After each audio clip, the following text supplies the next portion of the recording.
Parla fan azzurri, benvenuti sul canale Notizie di Napoli. Andiamo alle ultime dall'Azzurra. Ma prima, se siete nuovi qui, già iscrivetevi e attivate le notifiche per non perdervi nessuna novità dal Napoli.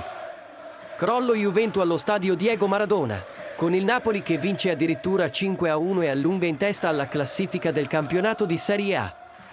La formazione di Allegri si ferma e ne prende 5 dopo le 8 vittorie di fila in campionato senza incassare reti. I bianconeri rimediano la terza sconfitta in questa Serie A e restano così in seconda posizione con il Milan, impegnato in casa del Lecce, a quota 37.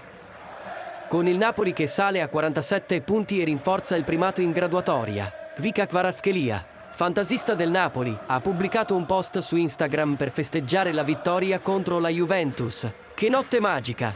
Ha scritto il giocatore georgiano andato in rete nella gara del Maradona. Anche Piotr Zielinski, centrocampista del Napoli, ha commentato con un post su Instagram la vittoria contro la Juventus, dedicandola ai tifosi azzurri presenti allo stadio Diego Armando Maradona. La vittoria è per voi.